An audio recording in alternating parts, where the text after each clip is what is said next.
School में जो सभी बच्चों का आधार कार्ड जो लिया गया है जी जी उससे होने वाले खतरे के बारे में तो जानकारी प्राप्त है, ठीक लेकिन है। उससे किस प्रकार से बचा जाए और जो स्कूल में जो आधार कार्ड लिए हैं उससे कैसे क्या किया जा सके, जिससे यदि आधार कार्ड को लॉक किया जाए, लॉक तो किया नहीं जा सकता। आपको पिछले वीडियो में मैं आपका देखा हूँ जिसमें आपने आधार कार्ड का यूज करना ही ना बोला है, लेकिन बच्चों का सारा आधार कार्ड तो लिया जा चुका है स्कूल में।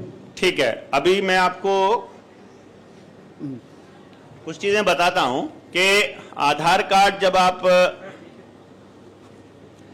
के सबसे पहले तो आपको एक बात पता होना चाहिए कि आपके साथ कुछ भी ऐसा तब तक नहीं किया जा सकता जब तक आपकी कंसेंट ना हो, मतलब आपकी अनुमति ना हो।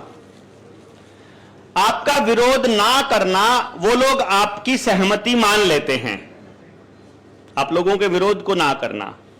तो पहली बारी जब आपका आधार कार्ड बनवाया तो आपने सहमति दे दी उनको देने की। बच्चा कितना बड़ा है आपका? बच्चा सेकेंड ईयर में है। सेकेंड ईयर में है तो अभी आप यूजीसी की गाइडलाइन पढ़िएगा जो उनके ऑनलाइन पढ़ाई और कोर्सेज के ऊपर है, तो आपको पता चलेगा कि यूजीसी की गाइडलाइन के अनुसार बच्चे को अपना आधार कार्ड देना अनिवार्य नहीं है। आप यदि जाएंगे सुप्रीम कोर्ट की गाइडलाइंस पे तो वहां पर भी आधार कार्ड देना अनिवार्य नहीं है। उसने एक लाइन जोड़ी हुई है कि यदि आप सरकार से कोई लाभ ले रहे हैं तो केवल लाभ लेने की स्थिति में ही आधार कार्ड या कोई डॉक्यूमेंट ऐसा देना जरूरी है। तो सबसे पहले आप खाली अपने स्कूल को, अपने विश्वविद्यालय को, कॉलेज को आप लिख करके दे देंगे और कलेक्टर को साथ में उसकी चिट्ठी भी भेज देंगे कि मैं ये दे रहा हूं, इसके बाकी डॉक्यूमेंट्स के साथ इसके आधार कार्ड को डीलिंक कर दीजिए, मैं ये आपसे मांग करता हूं। ये तो है आपका पहला काम, डीलिंक करना। वो डीलिंक कर दो कि हमें इसको कनेक्टेड रखना ही नहीं है, हमको अपने बच्चे का कोई डॉक्यूमेंट ऑनलाइन चाहिए ही नहीं। वो कहेंगे डिजी लॉकर में आ जाया करेंगे आपके सारे सर्टिफिकेट्स, फिर आपको सर्टिफिकेट लेके जाने की जरूरत नहीं पड़ेगी। तो पहले तो आपको ये करना है अपने लेवल पर। यदि वो अपने लेवल पर नहीं मानते हैं तो आपको कुछ लोगों को साथ लेके जाना पड़ेगा। उसके बाद भी नहीं जाते हैं तो आपको कहीं ना कहीं फिर धरना, कोई बात, कोई प्रदर्शन कुछ तो करना पड़ेगा, बताना पड़ेगा सिस्टम को। मैं आपको एक बात बहुत स्पष्ट रूप से बता रहा हूं कि सिस्टम आपकी बात पहली बार में ही मान लेगा यदि आप ऐसा मानते हैं। सिस्टम आपको पहली बार में ही कह देगा कि हां तुम ठीक कह रहे हो, क्योंकि हमारी मर्जी के बिना वो ये सब कुछ कर रहा है, अपने किसी उद्देश्य की पूर्ति के लिए कर रहा है। तो वो आपको इतना सीरियसली नहीं ले रहा है और ना ही उसे आपको सीरियसली लेना है। उसका मकसद आप नहीं हो ना, उसका मकसद आपके बच्चे की सुविधा नहीं है, उसका मकसद आपको ट्रैक करना है 24 आवर, हर वक्त, हर जगह, हर मोमेंट। आपका पैसा कब कब आपने पैसा निकाला, कहां कहां से पैसा आया, कहां कहां आपने ट्रैवल किया, कहां कहां की टिकट आपने बुक की, क्या क्या आपने खाना बुक किया, क्या क्या घर में सामान बुक किया, क्या क्या, कौन कौन आपके घर में आए, आपके मोबाइल की लोकेशन, आपके रिश्तेदारों की लोकेशन, आपने किस किस से बात किया, किस किस से व्हाट्सएप किया, किस किस से क्या क्या, मतलब वो 24 आवर आपको निगरानी में रखना पर्पस है। क्योंकि जिस डिस्टोपियन सोसाइटी की वो लोग कल्पना कर रहे हैं उस डिस्टोपियन सोसाइटी में आप कुछ भी काम उनसे पूछे बिना नहीं कर पा रहे हैं, और वो केवल तब संभव है जब आदमी को आदमी ना रहने दिया जाए, उसको कोई एक नंबर दे दिया जाए, वो यूनिक हो जाए, यूनिक नंबर से उसको जाना जाए। वो यूनिक नंबर इंडिया में आधार कार्ड है और किसी सो कॉल्ड विकसित देश में वो एक सोशल सिक्योरिटी नंबर है। उस नंबर का पर्पस बेसिकली आपके बच्चों की मूवमेंट, खाना पीना, सब कुछ कंट्रोल करना है, और अल्टीमेटली लास्ट में उन सब चीजों को वो वैक्सीन आधारित बनाने वाले हैं कि अगर आपके बच्चे को ये वाली वैक्सीन लगी है तो ये सुविधा मिलेगी, नहीं तो नहीं मिलेगी। ये सारी लगवा रखी है तो ही आगे जाने लायक है, अदरवाइज वो बच्चा सोसाइटी में निकलने लायक ही नहीं है, क्योंकि वो बीमारियां फैलाएगा। तो उसकी सारी इम्यूनिटी वैक्सीन बेस्ड करना उसका पर्पस है। असल में उनको उनके ऊपर डिपेंडेंट रखना उसका पर्पस है। तो जब आप अपने समाज में जाएंगे और अपने लोगों को बताएंगे तो आपको जानकारी होनी चाहिए कि इसका नुकसान क्या है।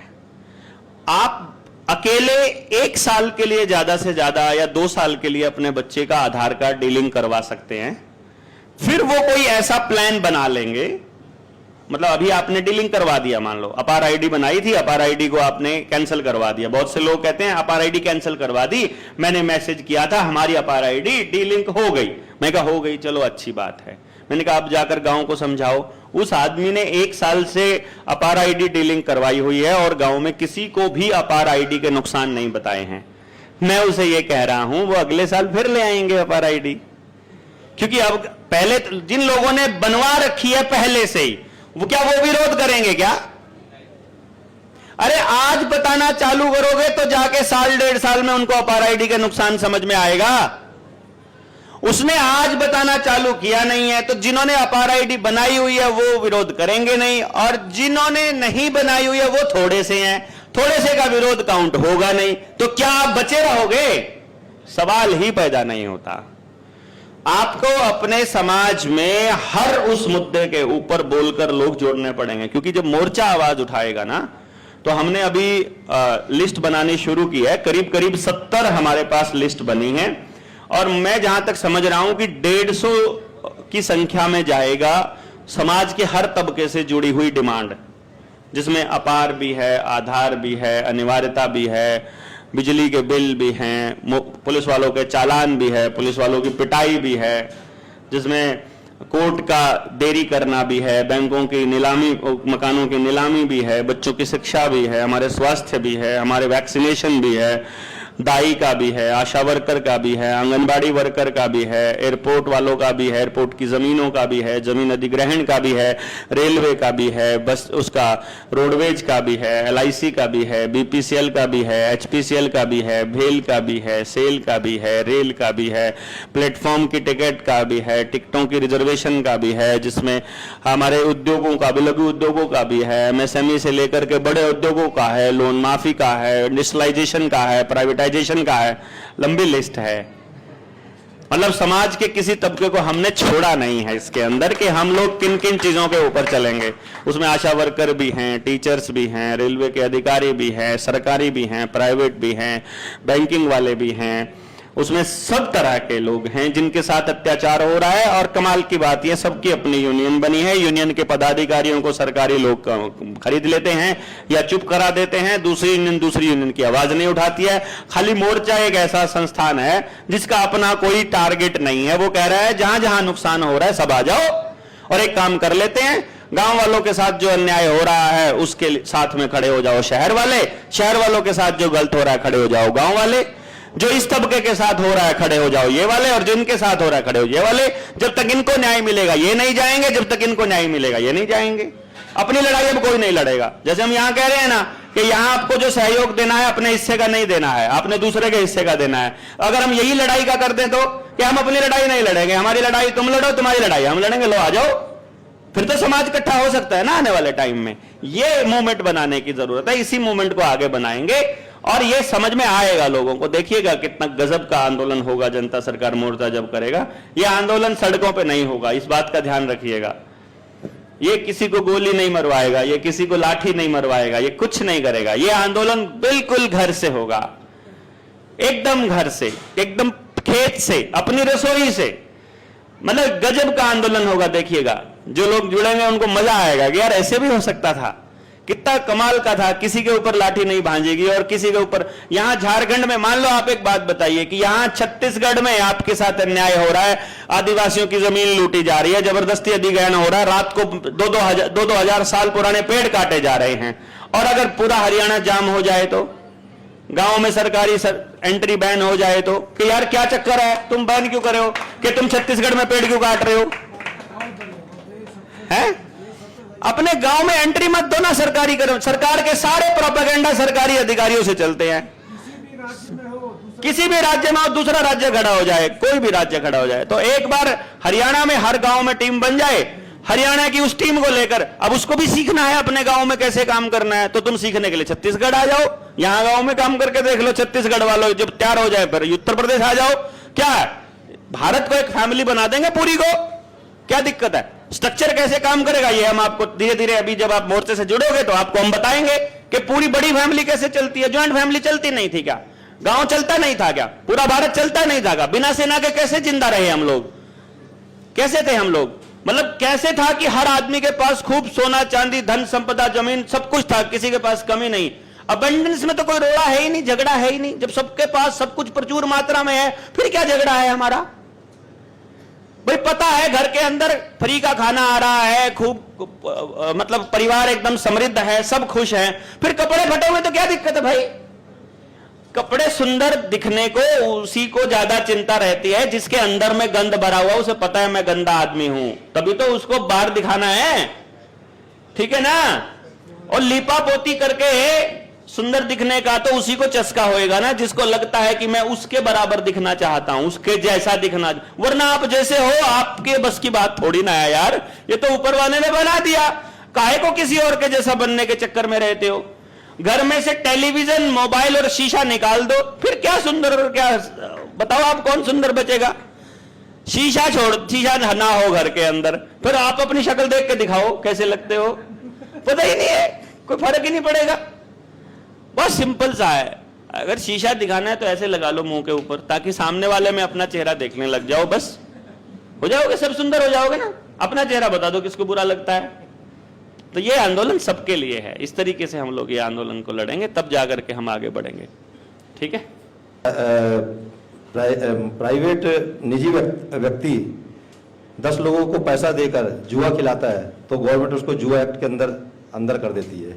और आज बैंकों के द्वारा नाजायज रूप से पैसा छापा जा रहा है, कितना छापा जा रहा है, कैसे छापा जा रहा है, कहाँ से आ रहा है, कुछ नहीं मालूम है। और छाप छाप के ये रेवड़ी के समान लोन बांट दी है। और हर कोई उधार की दिवाली मनाने के लिए, नकली सामानों को लेने के लिए पैसे तो उधार ले लेता है, लेकिन चुकाने की स्थिति में जब वो फुक्कड़ हो जाता है तब उसकी हालत ज़्यादा गंभीर हो जाती है। उसके बाद बैंक जो सक्षम है उसका तो मकान प्रॉपर्टी सीज कर लेती है, जो सक्षम नहीं है उसको डिफाल्टर घोषित करके मतलब फाइल कर देती केस को।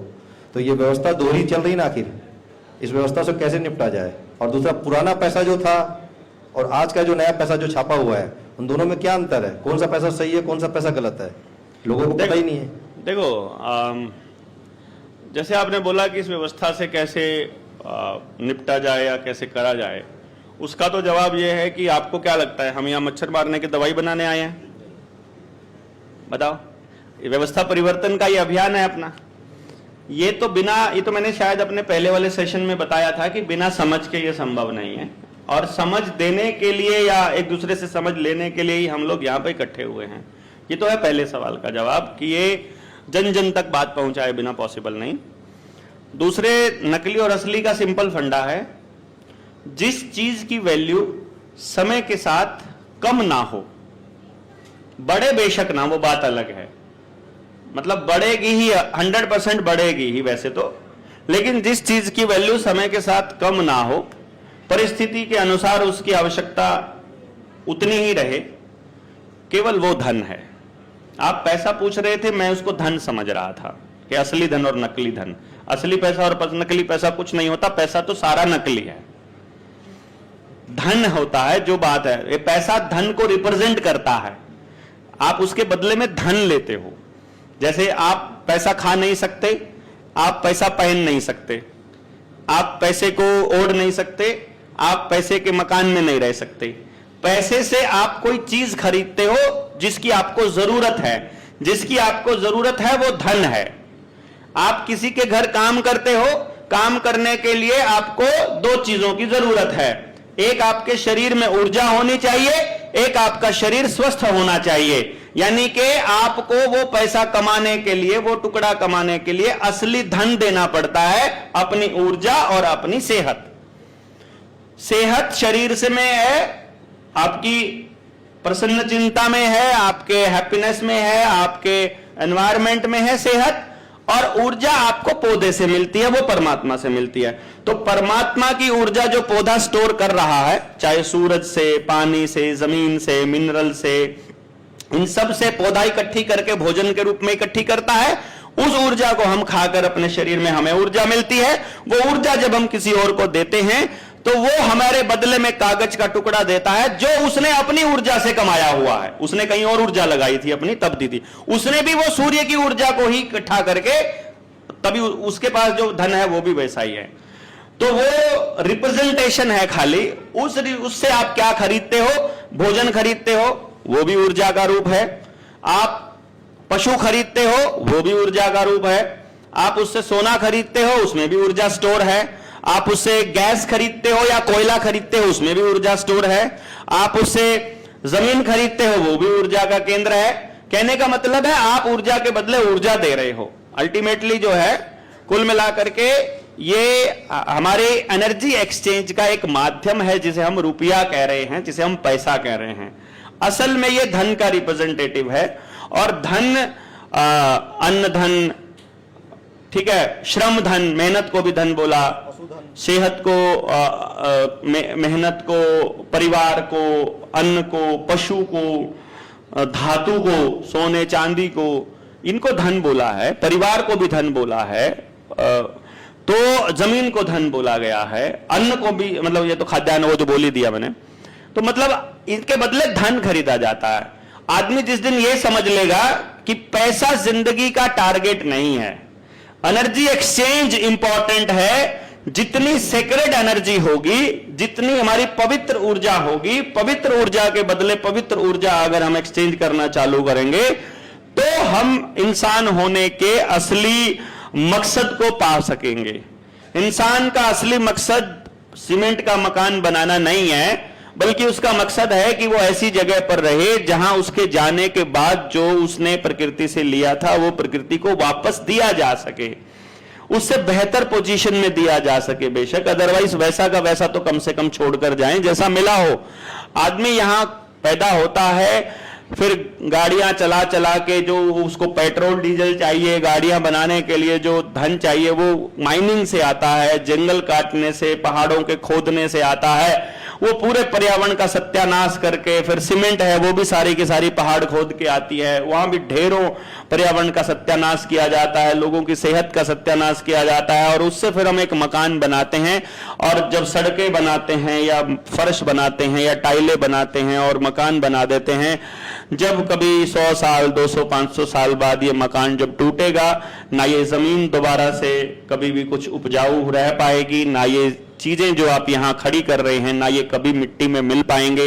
ये पूरी तरह से इस धरती के ऊपर बोझ बन जाएगा। ये सारा का सारा कचरा मिट्टी में नहीं मिल पाएगा। जो चीज मिट्टी में नहीं मिल पाएगी वो इस प्रकृति के विनाश का कारण है। शायद यही कारण रहा है कि हड़प्पा संस्कृतियां या मोहनजोदाड़ो जैसी संस्कृतियां पूरी की पूरी खत्म हो गई। वो पूरी सभ्यता खत्म हुई और हम भी खत्म होने के उसी कगार पर शायद जाने की कोशिश कर रहे हैं। उससे बचने का रास्ता एक ही है कि किसी तरह से हम ऐसे जीवन को अपनाने की तरफ चल पड़े जहां जैसा पर्यावरण हमको मिला है प्रकृति से, जब हम पैदा हुए हैं, जब हम यहां से जाएं तो उससे बेहतर देकर जाएं, ना कि उससे खराब हम उसे करके जाएं। पर आमतौर पे हम लोग खराब करके ही जा रहे हैं। तो अल्टीमेटली हम क्या कर रहे हैं? प्रकृति द्वारा दिए गए असली धन को चूस करके हम यहां कचरा फैला के जा रहे हैं। तो नकली धन वो है जिससे प्रकृति का विनाश हो रहा है, असली धन वो है जो प्रकृति को बचाए रखे, उस तरह से चले। और जो सामान खरीदने के लिए हम लोग इस्तेमाल करते हैं, जिसको आप पैसा कहते हैं, वो केवल और केवल ऊर्जा एक्सचेंज का एक माध्यम है, एक जरिया है, एक तरीका है, एक साधन है। वो साधन है, साध्य नहीं है। ये बात हम सबको याद रखनी है। बहुत बहुत धन्यवाद।